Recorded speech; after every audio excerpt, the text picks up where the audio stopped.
One voice வீடியோஸை like பண்ணுங்க, share பண்ணுங்க, சப்ஸ்கிரைப் பண்ணுங்க and மறந்துடாம பெல் பட்டனை பிரஸ் பண்ணுங்க. அன்பு ஒன் வாய்ஸ் தமிழ் நேயர்களுக்கு வணக்கம். நம்முடன் இன்று இணைந்திருப்பவர் 40 ஆண்டுகளுக்கு மேலாக உள்ளூர் அரசியல், உலக அரசியல், தேசிய அரசியல் என வேறு ஆணி வேறாக தன் மனதில் தோன்றும் எண்ணங்களை தவறாக நேர்மையா பிரதிபலிப்பதில் வல்லவர் அப்படின்னு சொல்லலாம். அவர் திரு சேகர் ஐயர் சார் அவர்கள். அவர்களை வரவேற்பது பெருமிதம் அடைகிறோம். சார் வணக்கம் சார். உங்களை வரவேற்பது பெருமிதம் அடைகிறோம். வணக்கம் சுபா. சார், எடப்பாடி அவர் சுற்றுப்பயணம் மேற்கொண்டிருக்காரு தமிழகத்துல. ஒரு இடத்துல சொல்றாரு, நான் இப்படி வருவேன் அப்படி வருவேன்னு நீங்க சொன்னீங்க, நான் எப்படியோ வந்துட்டேன்ல, நான் வந்துட்டேங்கிறதுனால உங்களுக்கு பயமான்னு சொல்லி கேக்குறாரு.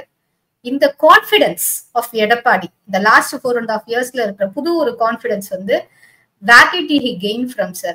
Whether it has been given by Delhi BJP-யா, தேசிய கட்சியான பிஜேபி கொடுத்ததா, இல்லைன்னா இங்க ஏதோ ஒரு புது கட்சி அவங்க கூட ஒரு ஜாயின் பண்ண போறாங்க அப்படின்னு சொல்றாரு. அந்த ஒரு உற்சாகமா, உத்வேகமா, இல்ல போற இடத்துல மக்கள் அவருக்கு கொடுக்குற வரவேற்பு அப்படின்னு அவர் எடுத்துக்கிறாரா சார்? இதை நீங்க எப்படி பாக்குறீங்க? இதுல எல்லா காரணமும் கலந்து இருக்கு. முக்கியமாக மக்கள் கொடுக்கிற வரவேற்பு ஒரு பெரிய காரணம்.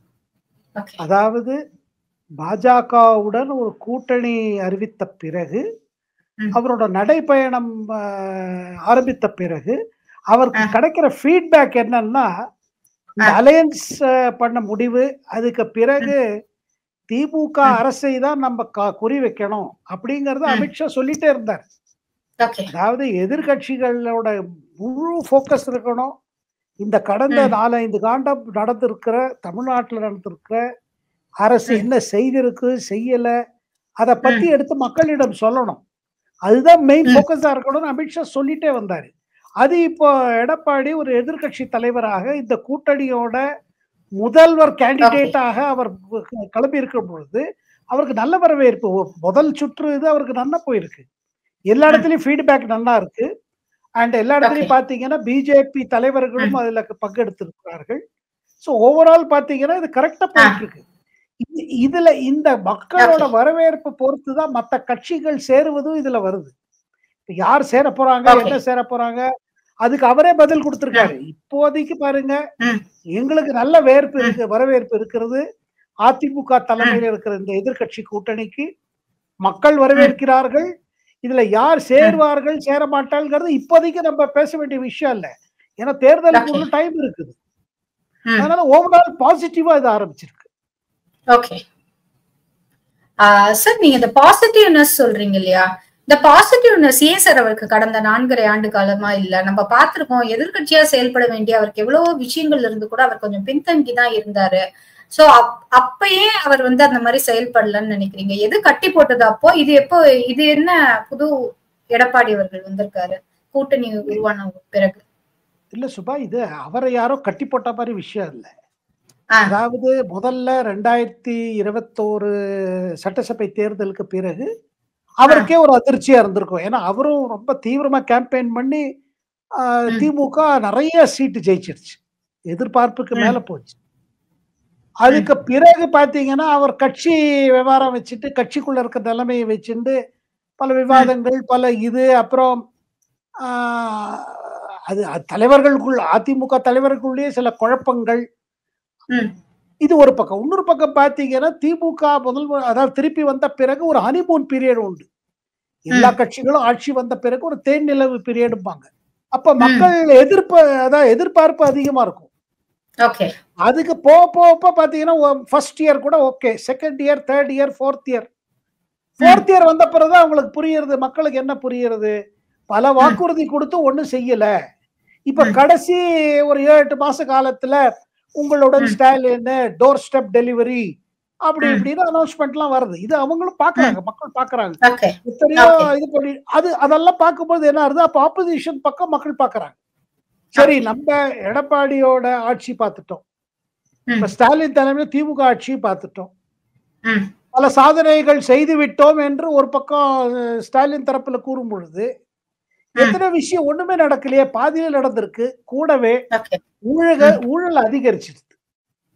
சாமானியரை பாதிக்க அளவுல ஊழல் அதிகமா இருக்குது. இதெல்லாம் பாத்தீங்கன்னா மக்கள் என்ன நினைக்கிறாங்க, இது time has come for a change, ஒரு மாற்றம் தேவை. இதே கட்சிக்கு இன்னும் 5 ஆண்டு காலம் கொடுத்தா நம்ம நிலைமை என்ன ஆகுதுங்கிறத மக்கள் யோசிக்க ஆரம்பிச்சிருக்காங்க. அப்படி யோசிக்கிற நிலைமையில தான் இவரோட நடைப்பயணம் ஆரம்பிச்சிருக்கு. அதாவது தமிழ்நாட்டை மீட்போம், மக்களை காப்போம்ங்கிறது அது என்ன ஆச்சு, நிஜமாவே அந்த மாதிரிதான் இருக்கு. இப்ப கிரவுண்ட் சிச்சுவேஷன் அப்படி இருக்குது. ஏன்னா பாருங்க, திமுக கூட்டணியில் இருக்கிற கட்சிகள் கூட இதே கருத்து தான் வைக்கிறாங்க. பல விஷயங்கள் நடக்கல, ஒரு அதிருப்தி மக்கள் மத்தியில இருக்குது. இது அவங்களும் ஒத்துக்கிறாங்கல்ல. Okay sir. சார், நீங்க நிறைய உங்களுடைய ஊடக அனுபவம், அதை தாண்டி ஒரு பார்வையாக, ஒரு ஜேர்னலிஸ்டாக நிறைய விஷயங்கள் உங்களுக்கு அனுபவம் இருக்கும். குறிப்பா அரசியல் தலைவர்கள், அவர்களுடைய வாழ்க்கை முறை, அவர்கள் மக்களிடம் காட்டிய அந்த வளைவு நெளிவு, அதெல்லாமே. காமராஜர், பெரும் தலைவர் காமராஜர், காங்கிரஸை சார்ந்தவர், பிரதமராக தனக்கு வாய்ப்பு வந்த போது கூட அதை இந்திரா காந்திக்காக விட்டு கொடுத்தவர் அப்படின்னு நம்ம சொல்ல கேட்டிருக்கோம். அடுத்தது வந்து சுதந்திரத்திற்காக ஓரளவு நாம் கண்ட தலைவர்களிலே சிறைக்கு சென்று 7 to 9 ஆண்டு காலம் துன்பப்பட்டவர். நம்ம ஒரு லாஸ்ட் ஜெனரேஷன்ஸ்க்குலாம் அவங்க தெரியிற தலைவர்னா நம்ம காமராஜரை சொல்லலாம்.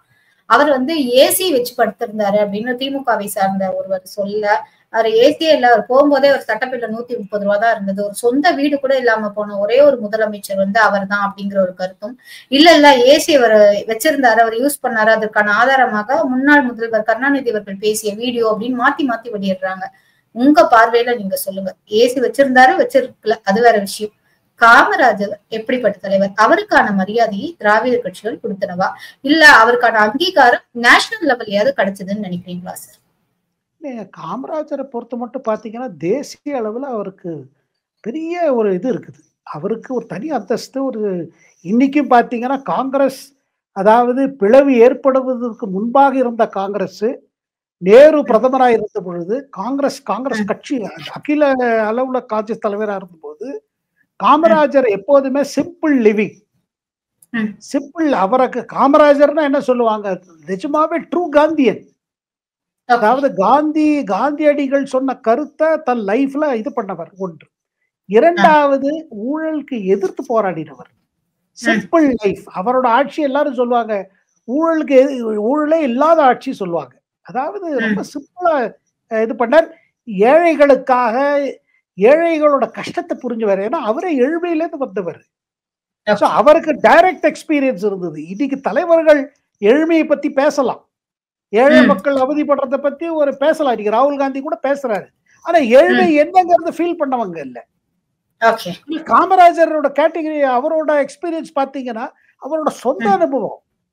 அவர் கொண்டு வந்த, அவர் முதல்வராக இருந்த போது கொண்டு வந்த திட்டங்கள்லாம் அவர் சொந்த அனுபவம். ஏழ்மையினால மக்கள் எப்படி அவதிப்படுகிறார்கள், குடும்பங்கள் எப்படி இருக்கிறது, அங்க இருக்கிற பிள்ளைகள் பாடுபடுவது எப்படி, அதை உணர்ந்துதான் அவர் பல திட்டங்களை கொண்டு வந்தார். அதனால்தான் காமராஜரை பொறுத்தும் பாத்தீங்கன்னா he was a great leader who believed in simplicity. இதை எல்லாரும் ஒத்துக்கிறாங்க. அந்த மாதிரி இருக்கிற ஒரு அவரை பத்தி இப்படி இருக்கும் பொழுது, ஈவன் பாருங்க, அவரை திராவிட கழகம் அந்த காங்கிரஸ் கட்சிக்கு எதிர்த்து காமராஜருக்கு எதிர்த்து தான் வந்தது. ஆனா வந்தது போது கூட பாத்தீங்கன்னா ஒரு பர்சனல் லெவல்ல அறிஞர் அண்ணாவா இருக்கட்டும், இவங்கெல்லாம் ரொம்ப மரியாதை கொடுப்பாங்க. காரணம் அவரோட ஒரு மேன் ஆஃப் பிரின்சிபல். அப்படி இருக்கும் பொழுது நம்ம திமுக தலைவர் திருச்சி சிவா வைத்த கருத்து, இத பத்தி என்ன பொறுத்த கேட்டீங்கன்னா பல பேருக்கு இது அவர் சொல்வது, நீங்க சொல்வது அது உண்மையா இல்லையா தெரியாது. அதே நேரத்துல இப்ப அவர் ஏன் அதை சொன்னாரு, அதை சொல்லிட்டு அவர் காங்கிரஸ், இப்ப தமிழ்நாடு காங்கிரஸ் தலைவர்களே ஒரு அதிர்ச்சியில இருக்காங்க, ஒரு கோபத்துல இருக்காங்க. இந்த மாதிரி காமராஜர் பத்தி அவருக்கு ஏசி வேண்டியிருந்தது, அந்த ஏசி கலைஞர் கருணாநிதி போட்டு அதான் எல்லா இடத்துலயும் அரசு இதுல எல்லாம் ஏசி போட்டு கொடுத்தாரு. இந்த மாதிரி சொல்லும் பொழுது திருச்சி சிவா சொல்வது காரணம் இருக்கலாம். அதாவது திமுக அரசியல் ரீதியாக காமராஜருக்கும் காங்கிரஸுக்கும் அந்த காலத்துல எதிர்த்து இருந்தாலும் காமராஜர் மேல தனி பற்று உண்டு கலைஞருக்கு. அதுக்கு அவருக்கு வேணுங்கதெல்லாம் அவருக்கு இது பண்ணாரு. கடைசி வரையில் காமராஜருக்காக அவரை ரொம்ப ரெஸ்பெக்ட் கொடுத்திருந்தாரு சொல்லதான் வந்தாரு அவரு. ஆனா இந்த டீட்டெயில் கொடுத்ததுல என்ன ஆயிருக்கு, ஒரு பேக்ஃபயர் ஆயிடுச்சு. இது பேக்ஃபயர் ஆயிடுச்சுன்னா காங்கிரஸ் தொண்டர்கள் மத்தியில ஒரு இது வந்துருச்சு. எப்ப காங்கிரஸ் திமுக தலைமையில் இருக்கிற கூட்டணியில இருக்குது. இப்ப அந்த கட்சிக்குள்ள, காங்கிரஸ் கட்சிக்குள்ள என்ன சொல்றாங்க, நமக்கு அதிக சீட்டு வேணும், நம்ம அதிக சீட்ல நம்ம இது பண்ணணும், அதை தவிர்த்து ஆட்சியில பங்கு கேட்கணுங்கிறத உள்ள பேசிக்கிறாங்க. அடுத்தது திருப்பி மீண்டும் திமுக தலைமையில ஆட்சி வந்ததுன்னா நம்ம வந்து கட்டாயமா நமக்கு ரோல் பெருசா இருக்கணும் அப்படின்னு பேசுறான். அந்த நேரத்துல இந்த மாதிரி ஒரு கமெண்ட் காமராஜர் மேல இருந்து திருச்சி சிவா தரப்புல இருந்து சொன்னது அது வேற மீனிங் போயிடுச்சு. அதுல வந்து இப்போ ஸ்டாலினும் சரி திருச்சி சிவாவும் இதெல்லாம் இதை ஒன்றும் பெருசுப்படுத்தக்கூடாது, இதுல ஒன்றும் கான்ட்ரவர்சி இல்லை. ஆனா இந்த கருத்து மேல அவர் வருத்தம் தெரிவிக்கல ஒன்றும் திருச்சி சிவா, இல்ல ஸ்டாலினோ அதை கண்டனம் தெரிவிக்கல. ஆனா காங்கிரஸ்க்குள்ள வந்து பாத்தீங்கன்னா இதை வச்சுட்டு ரொம்ப இஷ்யூவா இருக்குது. அண்ட் மற்ற எதிர்கட்சிகளும் இதை பத்தி சொல்றாங்க, எதுக்கு இந்த மாதிரி ஒரு திருச்சி சிவா பேசணும், இதை வாய் தவறி பேசிட்டாரா, எங்கேயோ ஒரு இடத்துல ஒரு காமராஜர் பத்தி நீங்க பேசுறீங்க, அது வந்து மக்கள் மத்தியில இதை ஏத்துக்க மாட்டாங்க இந்த மாதிரி நீங்க சொன்னீங்கன்னா. இல்ல அதனாலதான் இப்ப அது ஒரு சர்ச்சைக்கு விஷயம் ஆயிடுச்சு. Okay sir. சார் இப்போ அவங்க ஐடி விங்ல இருந்து ஒரு வீடியோ எடுத்து போடுறாங்க, அவர் ஏசியோட வாழ்ந்ததற்கான ஆதாரம்னு சொல்றாங்க, முன்னாள் முதல்வர் கருணாநிதி பேசினதெல்லாம் கொடுக்குறாங்க. இதை தாண்டி அவர் வந்து தனக்கான ஒரு பிம்பத்தை வந்து தேசிய அளவுல அவர் வந்து நிலைநிறுத்தி இருக்கணும், அதுக்கு வந்து தடையா இருந்தனவா திராவிட கட்சிகள், அதான் சார் கேட்கிறோம்.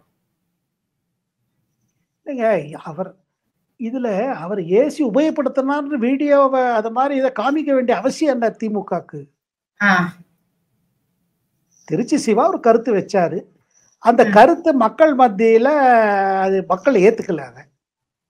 அதுக்கு பிறகு இன்னும் மேல் கொண்டு வீடியோவோ இல்ல ஏதாவது அதை இது பண்ணீங்கன்னா எங்கேயோ ஒரு இடத்துல நீங்க காமராஜரை இது பண்ற மாதிரி இருக்குது, இல்ல இழிவுபடுத்துறதுக்கான முயற்சி மாதிரி இருக்குது.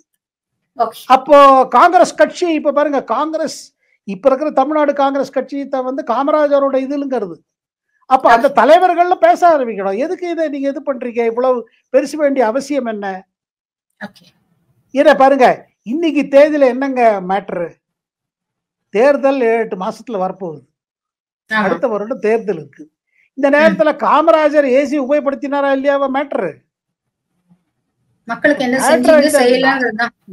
கடந்த 4-5 ஆண்டு காலத்துல திமுக தலைமையில இருக்கிற இந்த ஆட்சி, ஸ்டாலின் தலைமையில் இருக்கிற இந்த ஆட்சி மக்களுக்கு பல வாக்குறுதிகளை கொடுத்து 2021 ஆட்சிக்கு வந்தது. ஆட்சிக்கு வந்த பிறகு என்னென்ன செயல்கள் நடந்திருக்கு, அதுக்கு பிறகு என்னென்ன விஷயங்கள்லாம் சரியா நடக்கல தமிழ்நாட்டுல, பல குற்றங்கள், பல ஊழல்கள், பாலியல் தொல்லை, இந்த மாதிரி பல விஷயங்கள் இருக்கிறது, எது மக்கள் மத்தியில ஒரு அதிருப்தியை ஏற்படுத்தி இருக்கு. இந்த அதிருப்தி எப்படி இது பண்ண வேண்டியது அது திமுகவை யோசிச்சுட்டு இருக்காங்க. இததான் நம்ம எடப்பாடியார் தன்னோட நடைப்பயணத்திலேயே எடுத்து சொல்றாரு, மக்கள் அதை ரொம்ப வரவேற்கிறாங்க, எதிர்கட்சி தலைவர்கிற முறையில் எடுத்து சொல்றாங்க, இது பண்றாங்க. ஆனா இஷ்யூ டைவர்ஷன் இருக்கு பாத்தீங்களா, இத காங்கிரஸ் தலைவர்கள் இப்ப அது எவ்வளவு தூரம் அதை பொறுத்துக்கு போறாங்க தான் கொஸ்டின். இப்ப ஜோதிமணி மாதிரி ஒரு தலைவர் சொல்வதோட சரியா, இல்ல எல்லா தலைவர்களும் இத இல்ல இந்த மாதிரி சொல்லாதீங்க, இதை கிளாரிஃபை பண்ணுங்க அப்படின்னு சொல்லுவாங்களா, அதுதான் question. Okay sir. Sir, BMO office வந்து பிரதமர் அலுவலகம் வந்து குட்ஸ் அண்ட் சர்வீஸ் டாக்ஸ்ல வந்து ஒரு கட்டமைப்பை மாற்றியமைக்க கொள்கை அளவுல ஒரு ஒப்புதல் கொடுத்திருக்காங்க. இது எந்த மாதிரியான ஒரு கிரீன் சிக்னல்? நிறைய பொருட்களுக்கு விலை வந்து குறைக்கப்படுமா? எப்படி நீங்க இதை பாக்குறீங்க sir, after all your on your experience?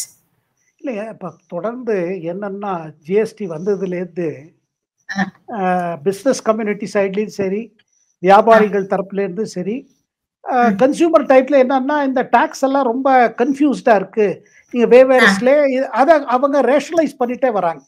இதுக்காக ஜிஎஸ்டி கமிட்டி இருக்கிறது, அந்த கமிட்டியில எல்லா மாநிலத்திலேருந்தும் அவங்களோட ஃபைனான்ஸ் மினிஸ்டர்ஸ் இருக்காங்க, அவங்க பரிந்துரை செஞ்சுட்டே இருக்காங்க. அது பிரகாரம் அது மாறிட்டே இருக்கு. இப்ப என்ன இது என்னன்னா இன்னும் கொஞ்சம் எவ்வளவு சிம்பிள் பண்ண முடியும், ஏன்னா முதல்ல இருந்து சொல்வது என்னன்னா இது ரொம்ப காம்ப்ளிகேட்டடா இருக்குது, இந்த ரேட்ஸ் வந்து பல இதுக்கு பல விதமா அப்ளை ஆகுது. ஸோ அதாவது நம்ம நிதி அமைச்சரும் முதல்ல இருந்து இதான் சொல்லிட்டு வர்றாங்க, இதுல வந்து நிறைய மாற்றங்கள் தேவை, மக்களோட எக்ஸ்பீரியன்ஸ் அனுபவத்தை வச்சுக்கொண்டு பல விஷயங்களை மாத்திட்டே இருக்கும். அதனால பல மாற்றங்கள் வரும், அது நல்ல மாற்றங்களா தான் இருக்க போகுது. நன்றி, வணக்கம். Thank you sir. வணக்கம்.